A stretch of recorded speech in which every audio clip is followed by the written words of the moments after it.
The scent of linseed oil and turpentine clung to my old tweed jacket, of familiar comfort. I stood near the back of the bustling gallery, a small, knowing smile playing on my lips. My daughter Clara was at the podium, her voice bright and polished, addressing a crowd of art enthusiasts and local dignitaries. She wore a tailored crimson suit, her hand resting on the arm of her husband, Marcus, who beamed beside her. "We are so thrilled to present this retrospective," she announced, "a tribute to the unsung talent of our very own community. My mother, Eleanor Vance, has dedicated her life to capturing the quiet beauty of our landscapes." Her words were a smooth, practiced performance. I didn't respond. I looked around the room. The hushed reverence of the attendees, the soft glow of spotlights on canvases, the clinking of champagne glasses, the murmur of polite conversation. A glossy program lay open on a nearby table, featuring a picture of my painting, Willow Bend Twilight, on the cover. Lot number 12, it read, a lifetime of evocative landscapes. The bidding hadn't started yet. They didn't expect me to come, and certainly not to speak. I was supposed to stay home quietly, like an old painting tucked away in an attic. But I wasn't just a painting. I was still here, and I was about to remind them how I got there. That's a longer story.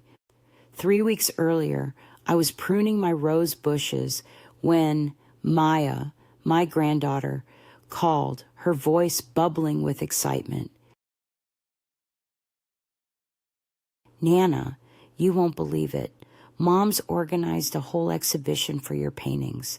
It's at the old community hall, the Vance Collection. She's calling it." My heart had fluttered. Clara had never shown much interest in my art, always dismissing it as a nice hobby. An exhibition? That's unexpected, I managed. I know. She's got it all listed online. There's even a special legacy transfer document for the collection, so your work can be preserved for generations. My smile faltered. Legacy transfer? I hadn't signed anything like that. I thanked Maya, promised to call her back, and hung up, my hands trembling. That afternoon, I found the documents tucked away in a folder Clara had left months ago, buried beneath old utility bills. It was titled Eleanor Vance Artistic Estate Management.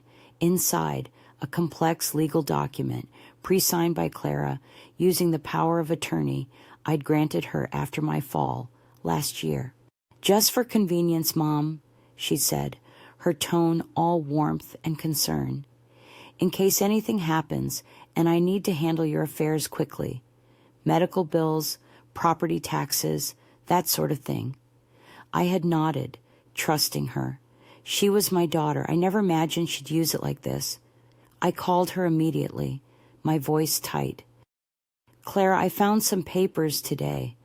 An artistic estate management document." A beat of silence. "Oh, that," she said at last. "I meant to talk to you. It's time, Mom. Your collection. It's too much for you to manage. And frankly, it's an asset that could be doing something useful."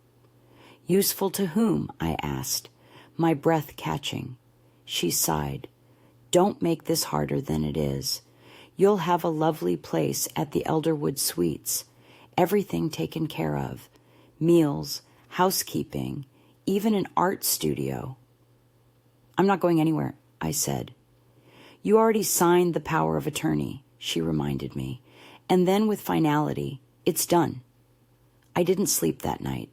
I walked through every room of my small cottage, past the canvases stacked neatly against the walls, the brushes soaking in jars, the scent of oil paint a constant companion. My art wasn't a liability. My passion wasn't a burden. The next morning, I made 2 phone calls, one to Mr. Henderson, a lawyer I knew from the library. One to my bank. I had enough tucked away. Not millions, but enough. Enough to make a point. And now, here I was, sitting in the 5th row, my best silk scarf draped over my shoulders, watching my daughter smile smugly as the curator stepped to the microphone. He started with smaller pieces from other local artists. I waited. A few sales, some polite applause, then Clara stepped forward again. And now, for the highlight of our evening, the Eleanor Vance collection. I saw her perk up. She leaned toward the front, expecting the bidding to begin, expecting someone to raise a paddle, anyone but me. The curator opened the bidding and I raised my hand. Paddle steady. The sound in the room shifted, a whisper of confusion. Clara turned sharply, her eyes wide.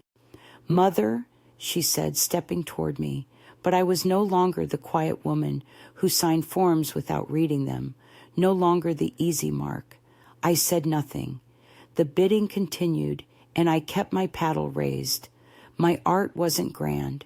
It didn't hang in prestigious galleries or command exorbitant prices, but it was mine. I started painting in 1978, a year after my husband, Arthur, passed. The house felt too quiet then, the silence a heavy blanket. I found solace in the sweep of a brush, the mixing of colors, the way light could transform a simple field into something profound. I was 40. Arthur was gone, and I had just enough in my savings account to buy a decent set of oils and a few canvases. The local art class was nothing special, held in a dusty church basement, but it had a window that overlooked a sprawling oak tree, and that was enough for me. I painted that tree 100 times in every season, every light. Clara grew up with the smell of paint in the air. She'd sit on my lap, her small fingers smudging colors onto my palette, giggling at the mess. Her first drawing was a stick figure on the back of one of my canvases. Her first tantrum was over a spilled jar of turpentine. Her first heartbreak happened in my studio, the boy waiting impatiently in the driveway while she sobbed into my smock. We built a life in that house, not a perfect one, but a good one. We patched the roof ourselves when it leaked. Painted the living room a vibrant blue after Arthur died to remind us that not everything was gray. Planted sunflowers by the fence line the spring after my mother passed because I needed something beautiful to look at through the kitchen window. The years rolled forward. Clara went to college. I stayed. I stayed because leaving felt like abandoning something sacred. Not the bricks and boards, but the invisible weight of memory. The way the studio light caught the dust motes in the afternoon. The dent in the hallway wall from the time Arthur tried to carry in a new easel. The faint pencil marks on the back of my oldest canvas where Clara had written, "Mommy's best." There were offers, of course. Over the years, gallery owners left cards in my mailbox. Great potential, unique style. One even had the nerve to call during dinner, but I always said no. I didn't want a new studio. I didn't want modern features or open concept living. I wanted the space where I nursed my grief through brushstrokes, the place where I taught Sunday school lessons at the dining table, the home where I knew every sound and shadow. Clara never understood that. She used to visit more often, in her 20s. She'd bring wine, sit on the couch, kick off her heels, and talk about her marketing job. But then the visits grew shorter. Then they stopped. Phone calls became quick check-ins, birthdays forgotten, then remembered with belated texts. She said I was stubborn, that I refused to adapt. But I wasn't the one who changed. The last time she stayed the night, 2 years ago, I overheard her on the phone. "It's just old. Smells like dust and regret," she whispered. I sat in the next room painting, pretending not to hear, but I did. Still, I didn't expect this, to see my life's work printed in glossy ink on exhibition brochures, to hear my art described as an investment opportunity, to watch men in polished shoes glance around the room I once scrubbed on hands and knees and say, "The bones are good, but it'll need a full renovation." No one saw the bones of that house like I did. I knew where the wood was soft and where it held firm. I knew which floorboard creaked when you stepped on it and how to angle the back window so the breeze caught just right in July. I knew which part of the kitchen counter Arthur always leaned on, leaving a worn patch in the laminate. None of that mattered to them, but it mattered to me. The day I learned about the exhibition, I sat in my studio for hours, just breathing, listening. The silence of the house was different that day, tight, watching me as if it too had heard the news and was waiting for my answer. I stood up, walked to the corner where Arthur's old armchair used to be, rested my hand on the empty space. "Don't worry," I whispered. "I'm not letting them take you." I'm not sure if I meant Arthur or the house or something else altogether. That evening, I pulled out the folder marked "Important," the one I hadn't touched since the year after Arthur died.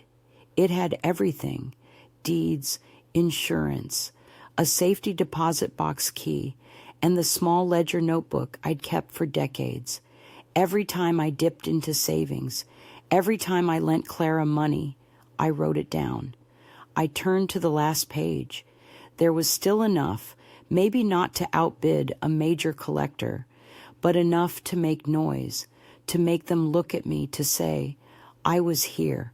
I built this.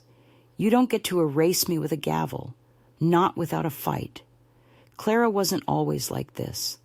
There were years, distant, blurry years, when she clung to my skirt at preschool drop-off and cried if I so much as glanced toward the door. When she'd curl up beside me on the couch, her small hand clutching mine, whispering secrets about fairies and monsters under the bed. She used to call me Mama in a voice so soft it could undo me for days.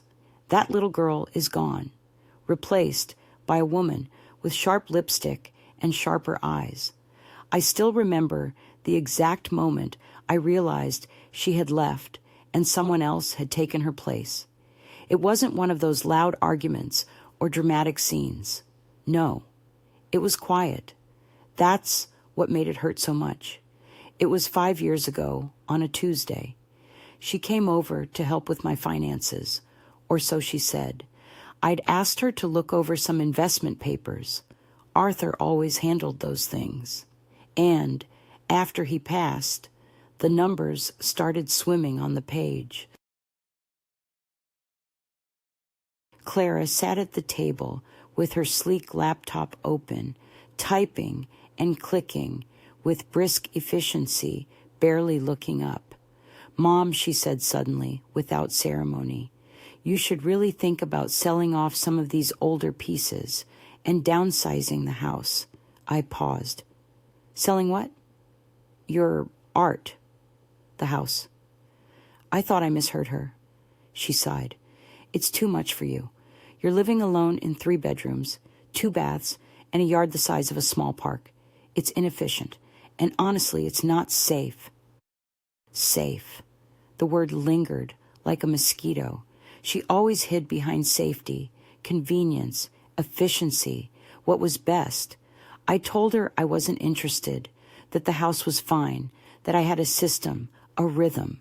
But I saw it then, the look, that pinched expression that said, "Here we go again." My stubborn, outdated, impossible mother. She didn't argue. She just closed her laptop and said, "We'll revisit this later." And she did. Every holiday, every phone call, every awkward lunch in that overpriced cafe she loved, she'd circle back to it.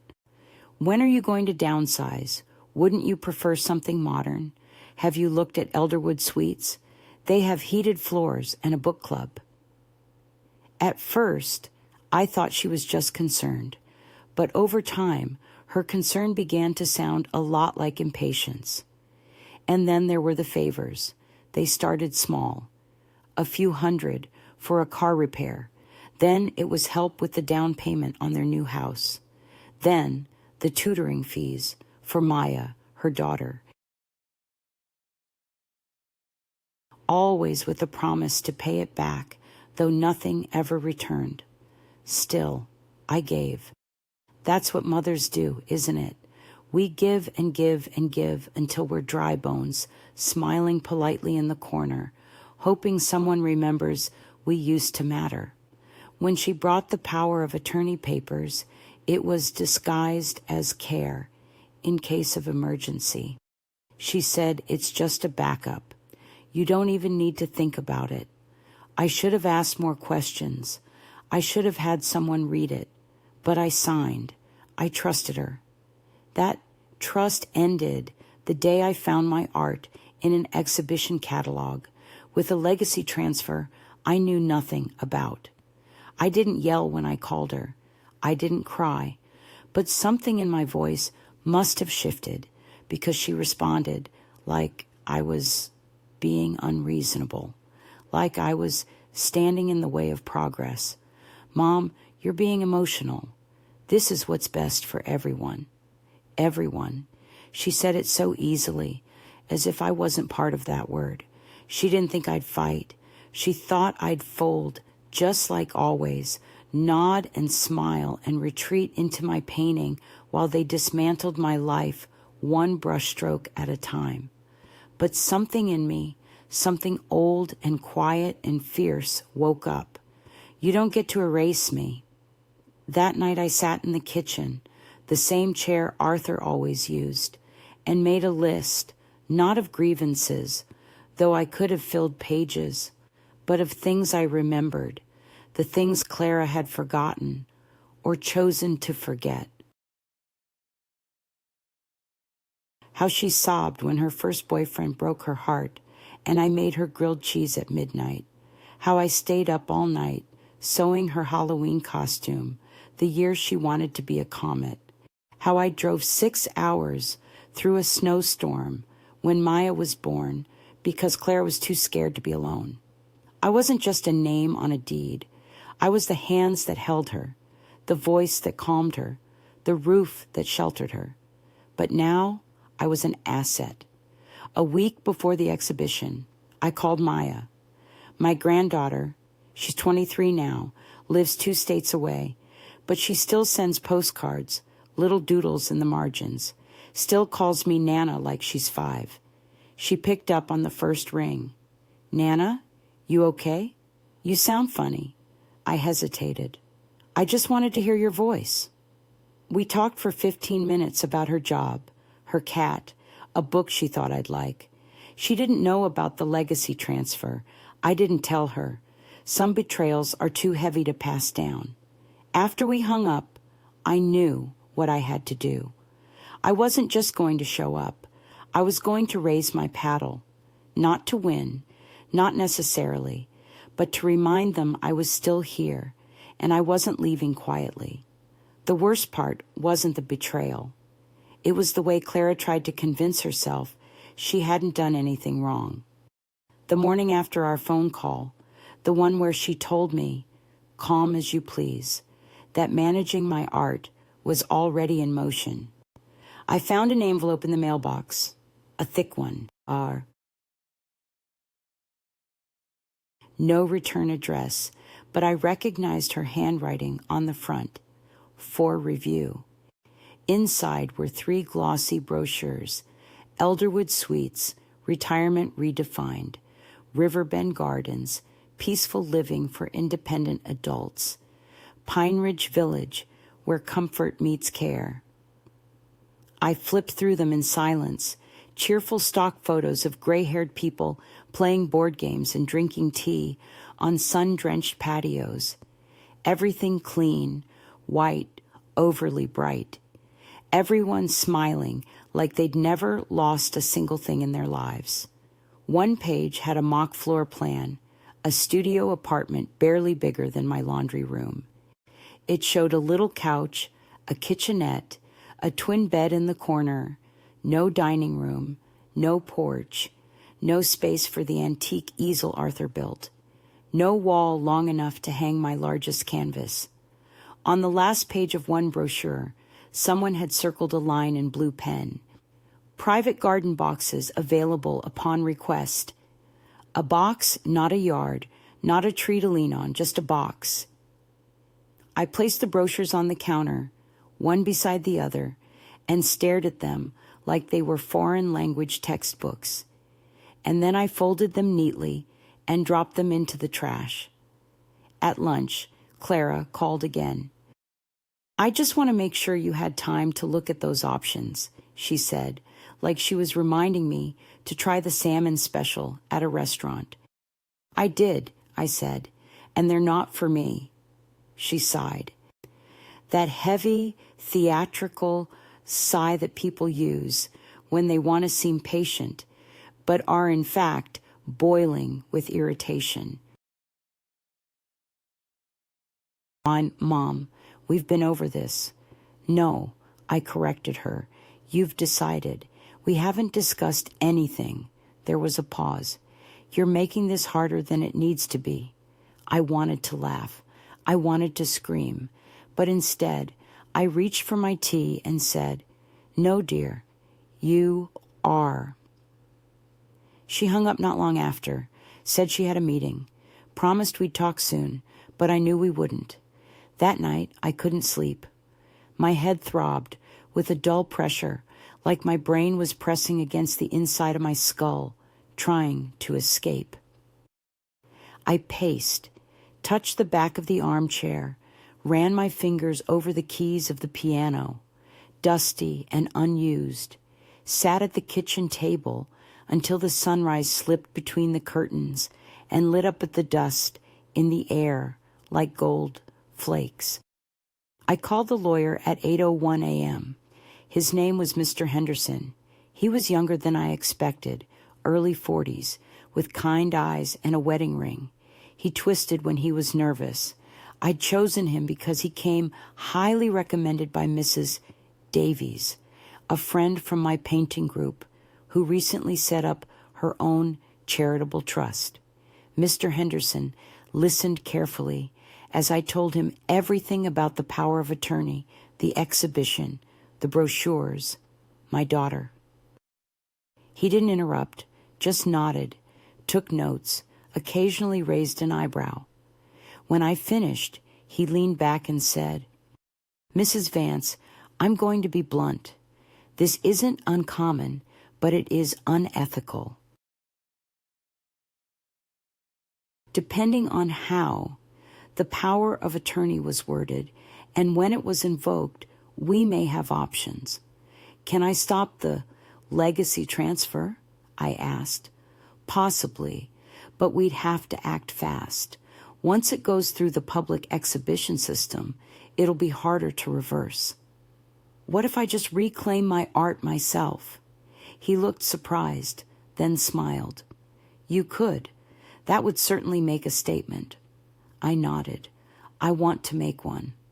He walked me through the legal logistics, what I'd need to do at the bank, how to authorize a hold on any financial transactions tied to the power of attorney, how to formally revoke it. We drew up the paperwork together. He didn't question my choice. He didn't condescend. He treated me like a client, a person. That was more respect than I'd had from my own daughter in years. Afterward, I went straight to the bank. My branch manager, Michelle, was a no-nonsense woman in her 50s who wore crisp blazers and remembered everyone's birthday. She greeted me by name, sat me in her glass-walled office, and listened without blinking as I explained. "Do you want me to freeze the account access under her name?" she asked. "Yes." "And redirect all notifications to you?" "Yes." Her fingers flew over the keyboard. "It's done." That was it. No fireworks, no thunderclaps, just a quiet moment in a quiet office where a woman finally said, "No more." I walked out of the bank and into the bright afternoon sun, feeling taller somehow. Not stronger, not yet, but steadier. Like my spine remembered how to stand on its own again. That night, I took out a small notebook I hadn't opened in years. It was blue, leather-bound, a birthday gift from Arthur on my 60th. I used to write memories in it, little things. The first time Maya said, "Grandma," what Clara looked like on her wedding day, the way Arthur's hand always found mine under the dinner table. I flipped to a blank page. September 10th. Today I stopped being afraid. Today I said no, and tomorrow I'll go to the exhibition. It was Maya who told me the exact time and place, not on purpose. She called the night before the exhibition, cheerful as ever, talking about her new apartment and the weird neighbor who plays jazz at 2 a.m. And, oh, Mom says she's taking tomorrow off for something important, big family errand, some kind of signing, I think. She was vague. "What kind of signing?" I asked, trying to keep my voice level. "Don't know," Maya said lightly. She and Marcus were arguing about parking permits or something. You know them. Anyway, I think she's dragging him downtown. She mentioned a courthouse, or maybe the city building. That was enough. She didn't know. Clara hadn't told her what she was doing. I almost felt grateful for that. After we hung up, I sat at the dining room table for a long time. The house was quiet. My cup of tea had gone cold. Outside, the street lamp flickered, like it always did after midnight. I imagined her signing papers in a crisp blazer, hair perfect, pen gliding over the lines that would hand my life's work to a stranger. I pictured her laughing at some joke Marcus made, maybe saying something like, "Well, it's just art, she'll adjust." But I wouldn't. I knew that now. I thought about not going, letting it happen, letting her carry the weight of what she'd done, letting silence be my final reply. But that wasn't me. Not anymore. At 7 the next morning, I dressed carefully. Navy blue dress, the one with the simple pleats and the small pearl buttons. The same dress I wore to Arthur's retirement dinner. The same one I wore when Clara won her first science fair. The same one I almost threw away, but didn't. I pinned my hair up, added a touch of lipstick, not for them, for me. And I packed a folder, bank documents, identification, a letter from the lawyer just in case. I wasn't going there to make a scene. I was going to be present, to stand in my truth. The exhibition hall was in the old municipal building on Ashbury Street. I hadn't been there in years, not since Maya's high school graduation when they held the ceremony in the same room. It looked smaller now, folding chairs in rows, a podium at the front, a projector screen glowing faintly with the words, "Riverville Estate Sale, 11 a.m. I walked in, heart steady, and then I saw her, Clara, sitting in the second row, her tablet in one hand, phone in the other, Marcus beside her, flipping through a catalog. They were whispering, smiling, confident, comfortable. She didn't notice me at first. I found a seat in the 5th row, set my folder on my lap, crossed my ankles, waited. More people trickled in, a few in suits, a couple that looked like art dealers, cheap shoes, quiet chatter. An older man with a notepad and an art appraiser badge clipped to his shirt. Then the curator stepped up. "Good morning, folks. We'll begin shortly. Please make sure you've registered and picked up your paddles." I held mine in both hands. The room settled, and then Clara turned, saw me. Our eyes met. She blinked once like she wasn't sure I was real. Then her face changed. Not panic, not yet, but discomfort. A tightening around the mouth. A flicker of something behind the eyes. She nudged Marcus, murmured something. He turned too, looked at me, and frowned. I didn't move. I just sat there upright, composed, ready. Let her wonder, let her sweat, let her feel, finally, what it was like to be seen. There's a particular kind of silence that happens just before a public exhibition begins. It's not the silence of reverence or nerves. It's the silence of calculation. People glance at each other sideways, mentally measuring wallets, confidence, territory. I'd never been in a room like that before, but I recognized the energy. It was the same one I used to feel in the PTA meetings when Clara was in middle school. The mothers all subtly posturing, pretending they weren't competing while doing exactly that. The curator, a man in his 60s with a tan too orange to be natural, cleared his throat into the microphone. "Let's get started. Lot number 1. My art was lot number 7. I listened carefully, not to the items, but to the people. One man always opened the bidding. A woman in the 3rd row always raised after him. The dealers at the back barely moved, but jotted things down furiously. Clara didn't raise her paddle once. For the first 6 lots, she just watched. She wasn't here for anything else, only the art. She was waiting. When they reached lot number 7, I felt a shift. A breath held. The curator glanced at his notes. Next up, lot 7. A collection of landscape oils by Eleanor Vance. Unique style, local artist. Collection has been cleared for expedited transfer. Shall we start the bidding at $100 or $200? Clara's hand moved instantly. Paddle up. Her number 103. $1,250. The curator nodded. Do I hear $2,300? Another paddle shot up. Someone behind me. Clara's head turned sharply. She wasn't expecting competition. Thank you, the curator said. $1,300. Do I hear $1,350? There was a pause, and I raised my paddle. Not fast, not timid, just steady, deliberate. The room didn't gasp. Life isn't a soap opera, but there was a definite ripple. Heads turned. Clara did a full double take. I looked her straight in the eye. She blinked, then narrowed her eyes like she thought she must be misunderstanding. The curator glanced down. Paddle 117, 1,300 Do I hear $1,400? Clara raised her paddle again, her lips tight. $1,400. I raised mine again. $1,250. Now there were murmurs. Someone leaned toward their neighbor and whispered something.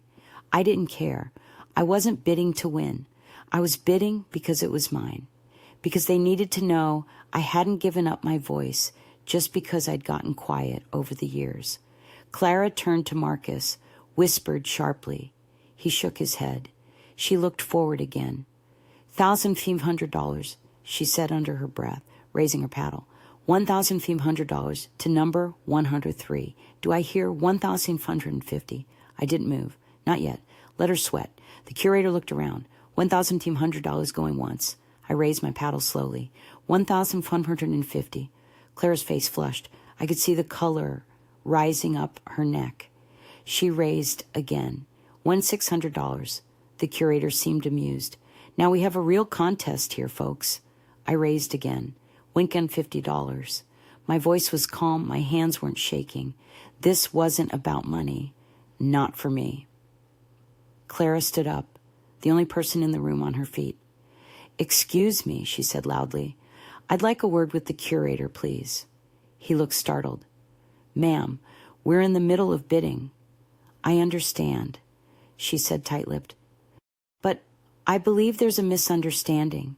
That woman, she gestured at me, is my mother. She doesn't have the right.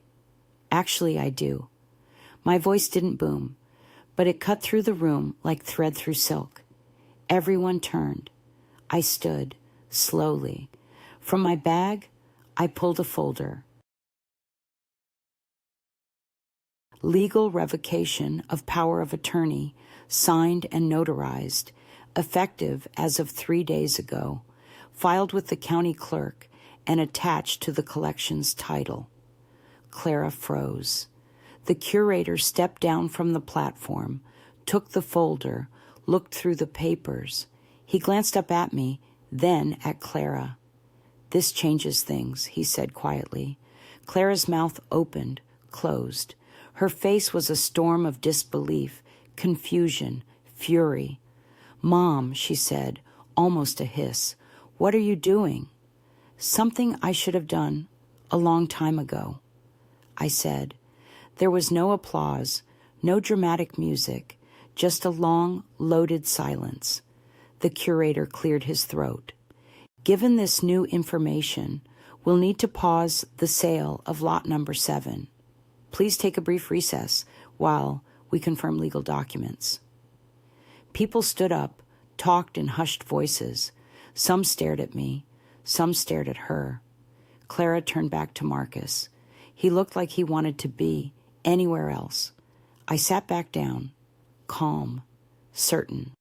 I wasn't here to perform. I was here to take back my life. She followed me out into the hallway like I knew she would. The curator had called a 15-minute recess, giving everyone time to stretch their legs and, in his words, gather clarity. The air outside the exhibition room smelled faintly of lemon polish and dust, one of those old government buildings that had been scrubbed 1,000 times and never quite lost the scent of old paper and aging linoleum. Mom? Clara said sharply, heels clicking behind me. What the hell are you doing? I turned slowly. She stood 10 feet away, arms crossed, chin lifted, like she always did when she wanted to seem taller than she was. I'm stopping you, I said plainly. From what? From selling my art, she scoffed. You're being dramatic. No, I replied. You are. You just didn't think I'd notice. Her mouth opened, but I raised a hand. Don't, I said. Not now. I gave you years to speak, years to say something honest. Now you listen. She hesitated, clearly torn between storming off and doubling down. She chose the second. You don't know what you're doing, she said. You're letting your emotions get in the way of what's smart. No, I said again quietly. I'm finally letting my emotions speak after a lifetime of making everything convenient for you. She rolled her eyes. It's not about convenience. Isn't it? I asked. Then what was that brochure you mailed? Elderwood Suites, Pine Ridge, boxes painted like homes. Her cheeks colored. You need care. I need honesty, I said, and respect. Clara looked around, as if checking to see who might be watching. Then she stepped closer. This is embarrassing, she hissed. You showing up here like this, making a scene. I haven't raised my voice once, I said calmly. You're embarrassed because, for the first time in years, you can't control the story. She flinched. I never meant to hurt you, she muttered. But I would. You so I did. Her eyes met mine then, and for the first time in a long time, she looked like the girl I once held at the end of the hallway After her first nightmare, confused, defensive, scared of being wrong. I thought, she began, I thought you didn't care, that you'd be relieved, that the art was too much. You never asked. Her silence said everything. You decided, I went on. You and Marcus, you looked at the balance sheets, at the market value, at the size of the collection. You saw numbers, work, inconvenience. You didn't see me. That's not fair, she said. No, I agreed. It's not. She sighed, rubbing the bridge of her nose. So what now? Now, I said, you let me finish what you tried to start. You watch as I reclaim the art you tried to sell from under me. You're actually going through with this? Yes. You don't even need that art anymore. It's not about need. It's about choice, about dignity. She stared at me, jaw tight. You'd really rather spend your savings just to make a point? No, I said softly. I'd rather not have to. I'd rather my daughter saw me as a person, not a transaction.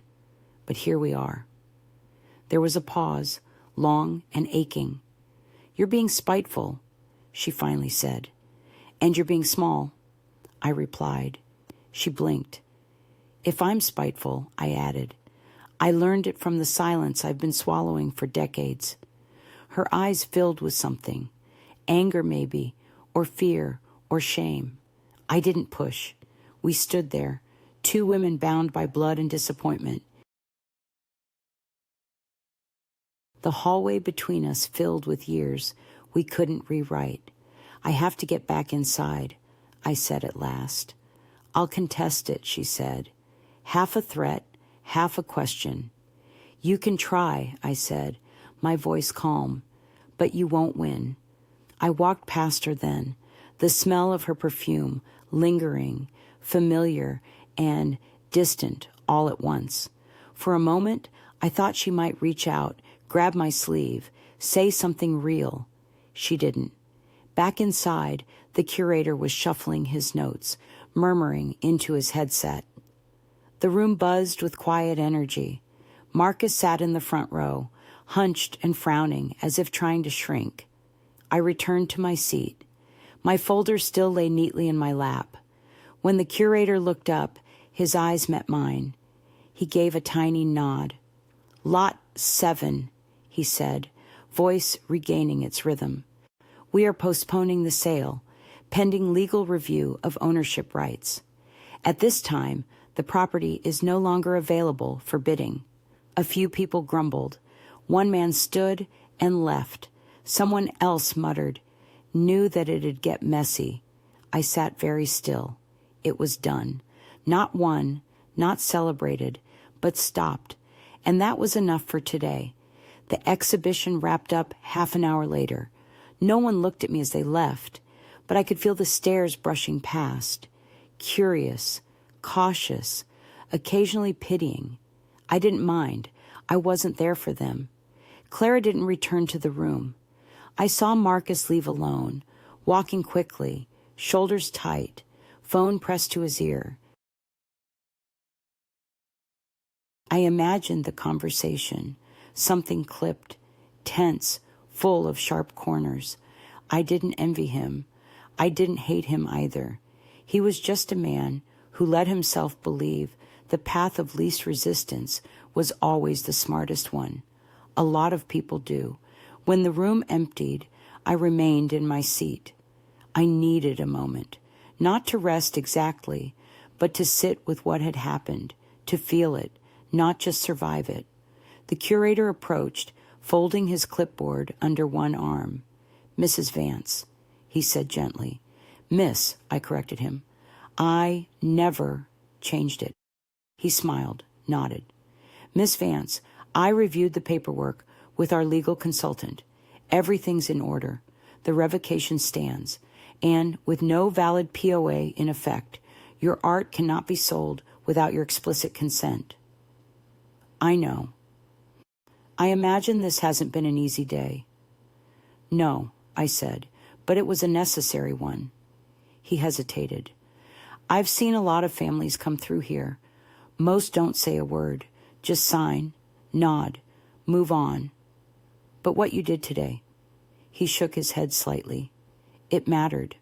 I didn't reply. There wasn't anything to say. He left me with a quiet nod, and I sat a while longer, hands resting on the folder in my lap. I had won something, though it didn't feel like triumph. It felt like standing alone in the middle of a once crowded room, finally holding your ground, only to realize how much space silence can take up. When I stepped outside, the sun had shifted.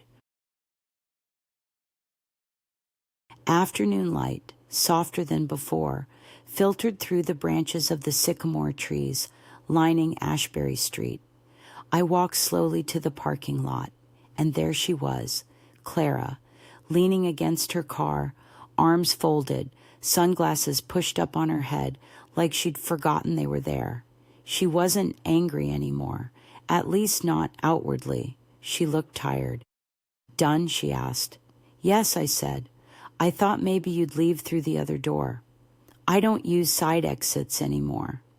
That brought the faintest twitch to her lips. Not quite a smile, but close.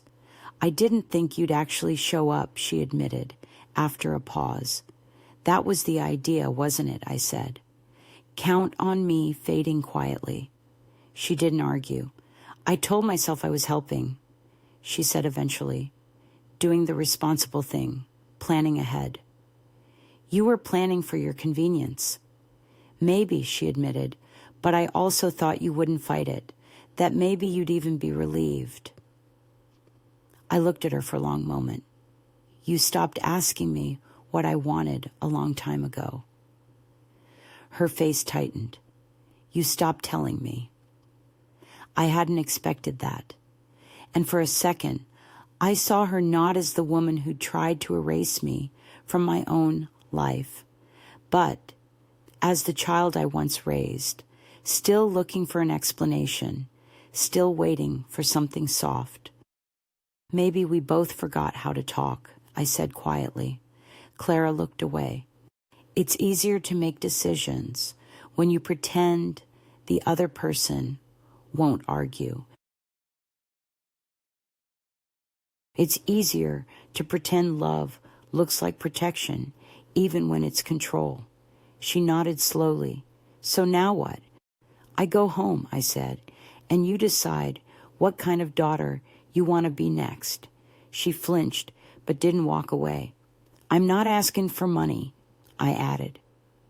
Not for visits, not even for apologies. I just want you to stop managing me. Clara exhaled. You always made it so easy to step in. That's what mothers do, I said, until one day they can't or won't. We stood in silence, the kind that didn't ask to be filled. Finally, she stepped aside. Let me know when you get home. I met her gaze. Why? So I know you're safe. It wasn't enough, but it was something. I nodded once, got into my car, and drove home. The gate squeaked like it always had. A small sound, metal against metal, barely noticeable to anyone else, but to me, it was a kind of welcome. My house had a language of its own, that soft moan of the porch steps, the tick of the hallway clock that was never quite in sync, the faint whistle of wind against the upstairs window when the weather turned. I knew them all. I'd memorized them without meaning to, like the lines on my own palms.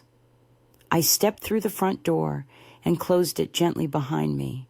Home. I hadn't realized how deeply I'd braced myself until I was back in that quiet space, until I felt the weight between my shoulder blades begin to ease. Like a breath I'd been holding for too long, finally released itself. The living room looked just as I'd left it. Of course it did. No one else had been here. But something had changed. Not the furniture or the pictures or the soft throw on the couch. No, it was in me.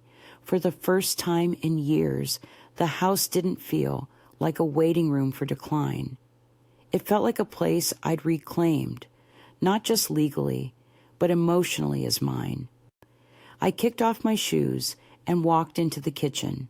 The late afternoon sun spilled across the tile in thick amber streaks. I put on the kettle, then leaned on the counter, listening to the water begin its slow climb toward boiling. In the corner, a spider web stretched between two wooden slats on the pantry door. I smiled. Maybe tomorrow I'd clean it, or maybe I wouldn't. That choice was mine now. I poured my tea and took it to the dining room where the stack of legal papers still sat. I hadn't touched them since the day I'd gone to the lawyer. I opened the folder now and laid the documents out like a small ceremony. The revocation of power of attorney, the notice of asset protection, the pending trust account still waiting on a final signature, and then the paper that meant the most to me, a revised will. My old will had been written a decade ago. Arthur had still been alive then. Everything was to go to Clara, with small mentions of Maya tucked at the bottom. Now, things were different. I had left the bulk of my art collection to Maya, with a portion establishing a local foundation for young artists, not out of revenge. Not to spite her mother, but because Maya still called, still sent postcards, still said, "I love you," without wanting anything in return. She saw me. That was enough. The rest of my savings I'd divided, some for Maya, some for the foundation, and a portion for myself, structured so that no one, no matter how close, could access it on my behalf again. It wasn't about money. It was about peace. I gathered the papers, returned them to the folder, and slid it into the bottom drawer of the secretary desk, locked it. Then I picked up the phone. Lily answered on the second ring. "Nana," she said, "you okay?" "I am," I said, smiling. "I just got home." "Was it awful?" "It was necessary." She paused, then lowered her voice. "Mom's not talking at all. She came home, slammed the door, went upstairs. Marcus looked like he wanted to disappear." I didn't comment. "I don't know what happened," Maya said, "but whatever it was, I think it shook her." "It should," I said gently. She didn't tell me anything. I just knew something was wrong. She tried to sell the art, Maya, without telling me, without asking. The silence on the other end of the line went dense. "Oh my God!" She thought I'd accept it, that I'd be quiet. "What did you do?" "I showed up." Another pause. "You are such a badass," Maya said. I laughed loudly, freely. That's not the word I'd use. "It's the one I'm using," she said. "Seriously, I'm proud of you." That made me quiet for a moment, not because I didn't believe her, but because I realized I hadn't heard those words in so long, not from anyone. "Thank you," I said. "Can I come over this weekend?" "Please do. I'll bring pie." "You always say that." And this time, I mean it. We said our goodbyes, and I hung up. Outside, the sky was turning a dusky rose, and the maple tree out front swayed gently in the breeze. I stood at the window, watching the leaves shift and shimmer. It wasn't over. There would still be conversations, tension, unspoken things sitting heavy in the corners of rooms. But the art was mine again, and more importantly, so was I. It took her 3 days to call.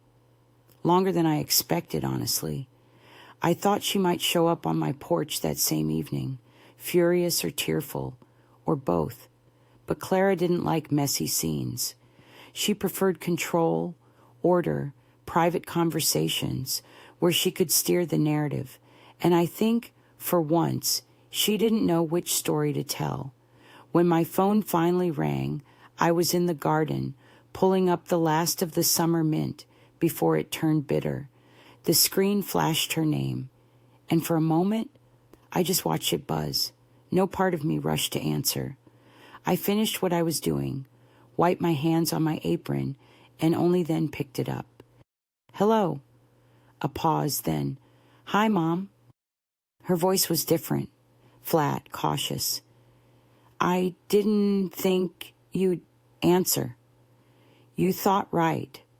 She sighed. "Look, I know things got complicated." "They didn't get complicated," I said.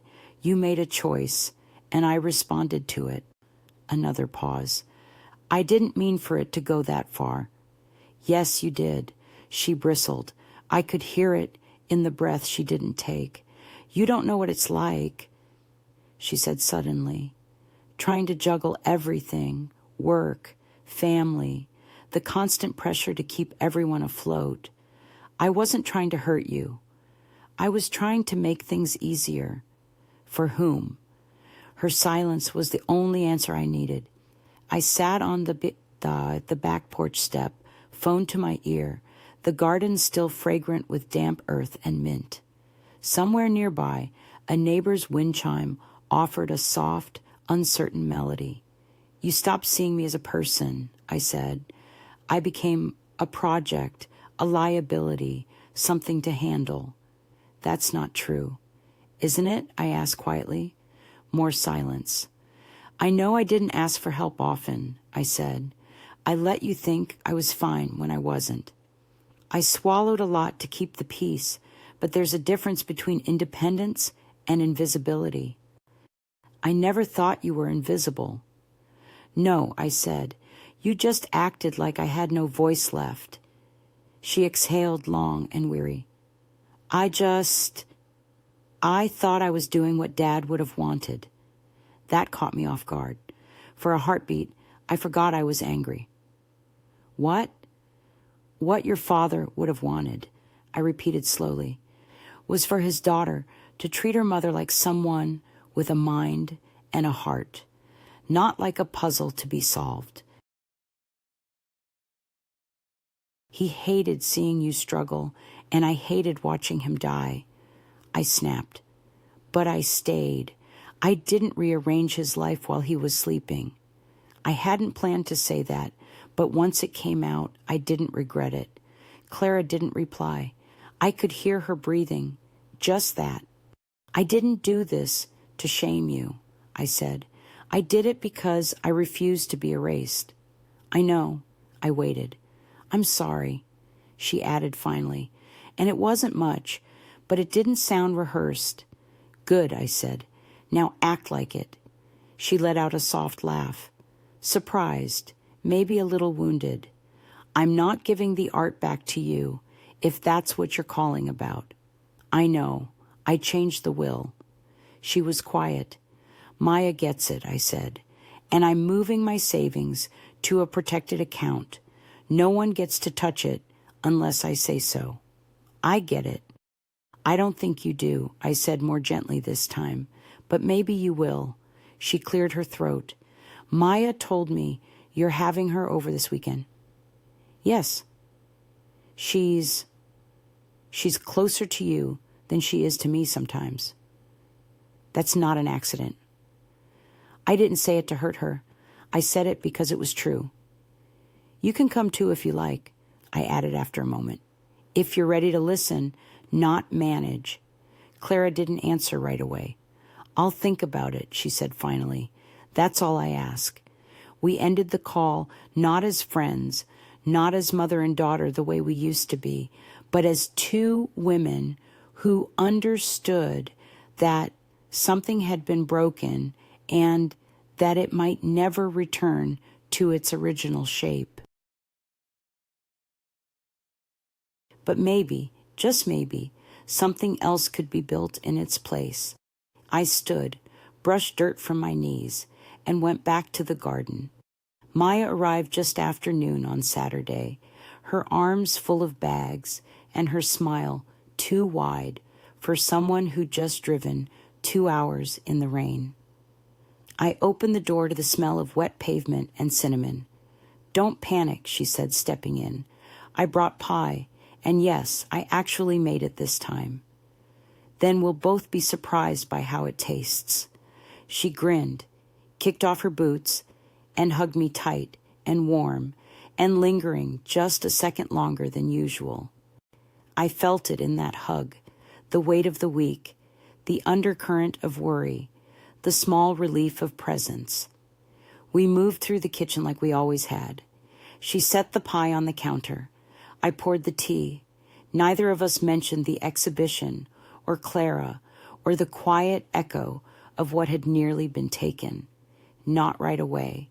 But when we sat down, napkins unfolded and plates full, she looked at me and said, "She told me a little." I didn't ask who she meant. I just nodded. "She didn't defend it," Maya added. "She just said you'd made your position very clear." "I did." She looked shaken. "She should be." Maya hesitated. "I think she believed it wouldn't matter, that you'd let it go." "She's believed that for a long time." We ate in silence for a while. The pie was surprisingly good. Flaky, not too sweet, just the way I liked it. When Maya caught me nodding at the crust, she grinned. "See," she said, "I'm evolving." "I'm proud of you," I said, and I meant it more than she probably realized. She leaned back, tea in hand. "You changed your will." "I did." "You don't have to explain." "I want to," I said. "It's not because I love you more. It's because you show up, because you see me, and because I want this art to stay with someone who understands what it means." Maya's throat moved as she swallowed hard. She didn't cry, but her eyes went soft. "I'll take care of it," she said, "when it's time." "I know." We cleared the table together the way we always had. She dried the dishes while I wiped the counters. Outside, the rain had slowed to a drizzle, soft as breath, and then the doorbell rang. She froze. I didn't invite her," Maya said quickly. "She just said she might stop by." I nodded once, then walked to the door and opened it. Clara stood on the porch, coat damp at the shoulders, envelope in hand. "I won't stay," she said. "I just came to give you this." I took it, unsealed. Inside, a single page, her signature, finalizing the trust. "I also removed myself from all account access," she added. "You won't need to chase that down." "Good," I said. She hesitated, then added, "I'm not asking for a seat at the table, but I'm trying." I studied her face, the tightness, the flicker of shame behind the eyes. "You can come in," I said, "but only as a guest." She nodded. And for the first time in years, she crossed my threshold, not as someone with expectations, but as someone who finally understood the weight of the door she'd once tried to close behind me. She didn't stay long. Clara sat on the edge of the living room armchair, legs crossed, hands folded, too carefully in her lap, like she didn't know what to do with herself in this house anymore. She accepted a cup of tea from Maya with a quiet "thank you" and barely sipped it. I watched her eyes move across the room, the fireplace mantel, the framed photographs, the quilt over the back of the couch. Her gaze lingered on a photo of Arthur holding Maya as a toddler, both of them mid-laugh. "This place hasn't changed," she said, almost to herself. It didn't need to," I answered. She looked at me then, not sharply, not defensively, just looked. "I used to think that meant you were stuck," she said, "that you were afraid to move forward. And now I think maybe I didn't want to see what you were holding together here. because if I saw it, I'd have to admit I was letting go of something too quickly. Maya shifted in her seat, but said nothing. She knew better than to interrupt. Clara set her tea down. I don't expect forgiveness, Mom. I'm not offering it, I replied. Not today. She nodded. Fair. But she didn't get up to leave. She stayed, awkward in her stillness, as if waiting for something neither of us knew how to name. I thought of all the times I had held my tongue for her sake, the years I had made myself smaller to avoid her disappointment, her opinions, her thinly veiled corrections. I remembered the birthdays where she showed up late, the holidays where her smile was tight with obligation. I remembered, too, the way she used to cling to my arm as a child in crowded stores, the way she once wept when I left her at college. We were not just mother and daughter. We were a long series of choices, some tender, some careless. I don't want the art, she said suddenly. I never did, really. I think I wanted control because you always felt out of reach, because I stopped letting you run my life, because I never understood how you could live so quietly, so completely, without needing more. I sat back. Quiet isn't the same as small or weak. You mistake stillness for absence. She looked at her hands. I was afraid of becoming you, she admitted. Afraid of staying in one place and watching everything else move on without me. You were afraid of staying, I said, and I was afraid of leaving. We built opposite lives, and now I'm not afraid. She blinked at that, looked down again. I don't know what to do with the space between us. You don't have to do anything with it, I said. You just have to stop pretending it's not there. That silence again, not angry, not even sad, just full of things we hadn't said and maybe never would. She stood finally. I'm going to go, she said. But I'd like to come back, not to manage, just to visit if that's allowed. I nodded. It is, on my terms. She didn't argue. Maya walked her to the door. I didn't follow. I listened to the soft exchange between them. No raised voices, no tension, just the sound of goodbye. When Maya returned, she carried the teacup Clara had barely touched. She rinsed it without a word. Do you think she'll mean it? She asked finally. About coming back. I think she's trying. That doesn't fix it. No, I said, but it's a beginning. We sat together for a while after that.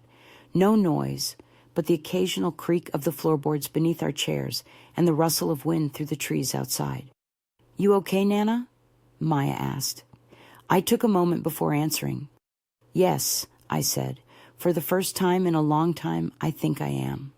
The next few weeks passed in a quiet rhythm. Clara didn't visit again right away, but she called once, just once.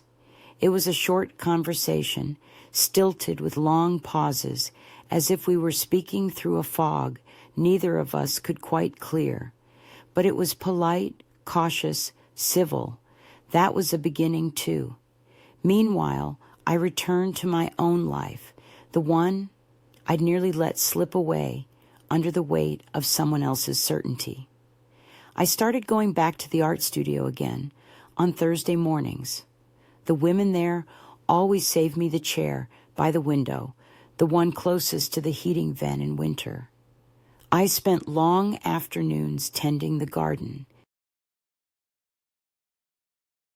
The roses needed pruning, and the ivy by the fence had begun creeping too far again. There was a comfort in putting my hands in the dirt, in coaxing beauty from something wild. It reminded me that I still had time, still had power, still had the right to tend what was mine. I even started baking again. I'd stopped for a while after Arthur died. Just one of those little things that felt too quiet without someone to share it with. But now I made bread on Sundays, the kind he used to love. I wrapped the extra in parchment and gave it to neighbors, not because I needed the company, but because I liked the exchange. Something warm passing from hand to hand. No expectations, no noise. Maya came by most weekends. She didn't always stay long. She had a life, a job, her own apartment filled with plants and chaos. But she always came. She brought stories, laughter, sometimes her laundry. I didn't mind. One Saturday she brought a book with her. "You should read this," she said, placing it gently on the coffee table. "The main character reminded me of you." I looked at the cover. A woman on a porch gazing out at an open field. "She doesn't do much," Maya added, "but somehow everything changes around her." I smiled. "Sounds familiar." We didn't talk about Clara much. Sometimes Maya would mention something, an email, a conversation, a moment of frustration, but she never tried to explain her mother's choices. I appreciated that. It wasn't her burden to carry. Still, I knew she was watching both of us, quietly hoping. One afternoon, as we sat on the porch sipping tea, she asked, "Do you miss her?" I didn't answer right away. "I miss what I thought we might have," I said. "But no, I don't miss being managed." "Do you think she'll ever change?" "She already has, just not in all the ways I wanted, and that's okay." Maya nodded, thoughtful. "I think she's scared of becoming you." She told me that, but I think she's even more scared of ending up alone. "She's not alone," I said. "Not if she learns how to be honest." I didn't say it out of malice. I wasn't trying to sound wise or distant. It was just the truth. That evening, after Maya left, I sat at the piano. It had been years since I'd played. My fingers moved slowly, uncertain at first, as if the keys were testing me back. But then something settled, muscle memory maybe, or just a small, unexpected joy.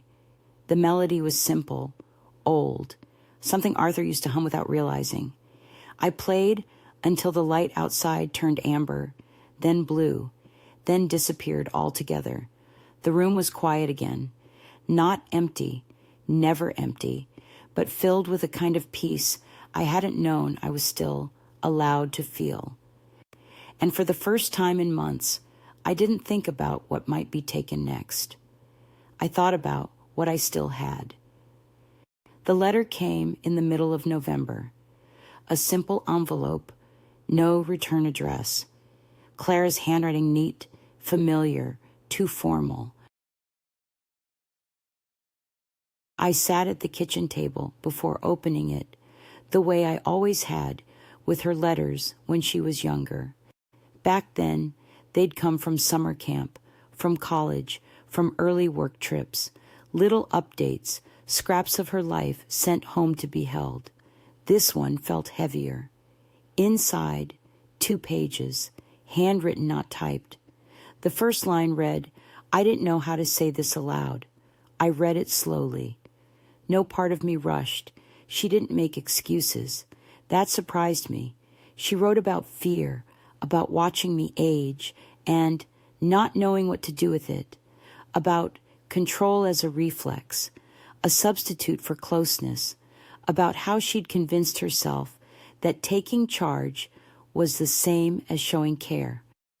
I think I forgot that you had a life before I was born, she wrote, that you knew things long before I ever stood on my own feet.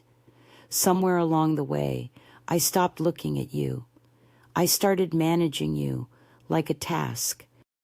She wrote about the art, not just the sale, but the memories, the canvases where she'd hidden crayon drawings, the studio where she once sat crying after her first breakup, the kitchen where I'd taught her how to crack an egg without getting shell in the bowl. I thought selling it would protect us from the mess of aging. I see now, it would have erased everything.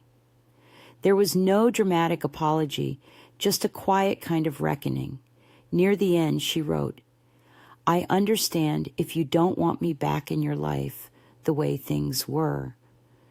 I only ask that, if there's space, maybe we can build something new. Not mother and daughter the way we used to be, just two women trying not to disappear." I folded the letter carefully, smoothed the creases, set it on the table, and stared at it while the kettle warmed. She hadn't asked for forgiveness, and I respected her for that. What she offered wasn't a fix. It was a door cracked open, an invitation without pressure. That evening, I walked the yard, bundled in my coat, hands in my pockets. The leaves were nearly gone now. Bare branches reached into a sky, the color of ash. The cold made everything quiet in a different way, not like summer's peace, but like winter's pause, a stillness before change.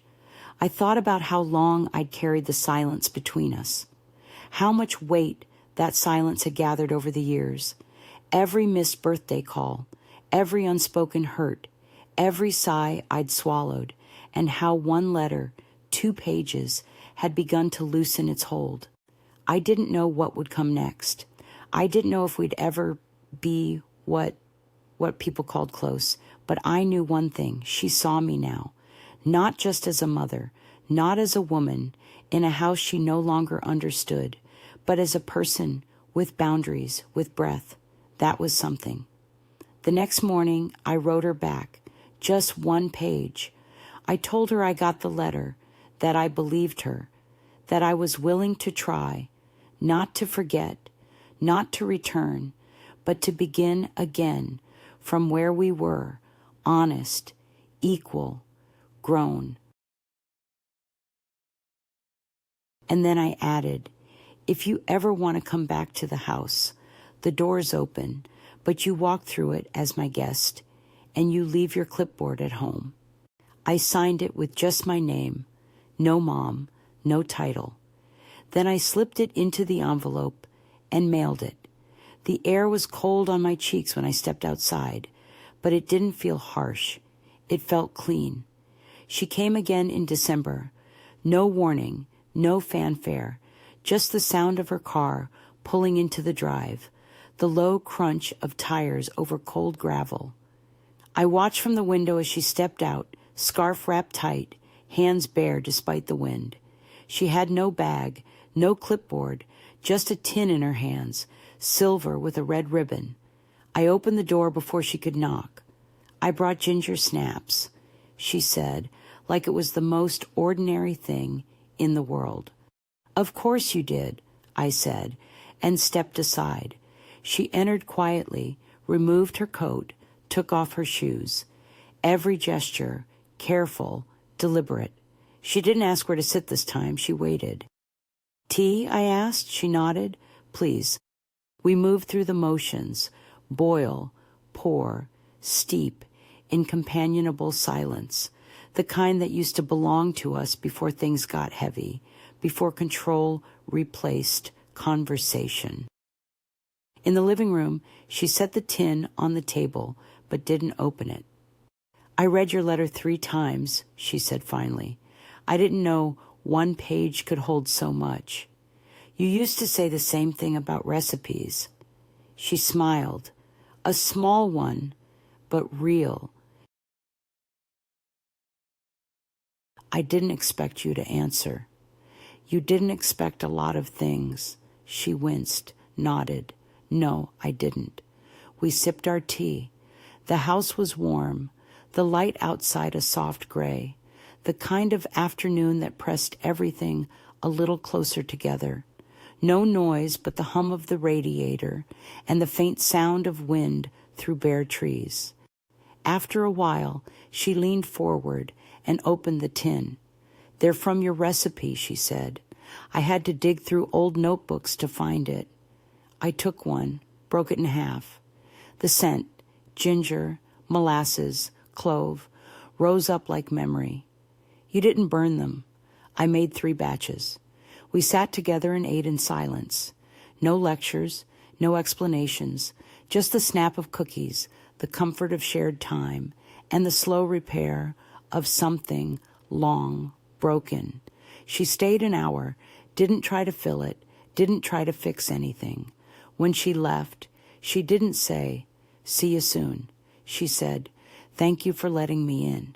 And I said, "Thank you for coming as yourself." I stood at the window as she drove away, the silver tin tucked under her arm, now half empty. The house felt quiet again, but not hollow, just full of its own breath. After she left, I sat at the piano, played a few chords, just enough. And then I wrote, not to Clara, not to Maya, to myself, a page, maybe 2, about what it means to stay, to own your space, to speak when silence is easier, to begin again, even after the years have settled heavy in your chest. I placed the pages in the blue notebook. Then I poured another cup of tea. I didn't win anything in the traditional sense. There was no justice served, no confession broadcast to a courtroom, no grand gesture of reconciliation. But I kept my art. I kept my name. I kept my voice. And that, in the quiet accounting of a long life, is more than enough. If this story moved something in you, perhaps you recognize a piece of your own journey in it. Remember the quiet power of your own boundaries, the strength in choosing your own peace. Sometimes the strongest thing you can do is stay exactly where you are and not apologize for it. Word count, 111956. Character count, 6517.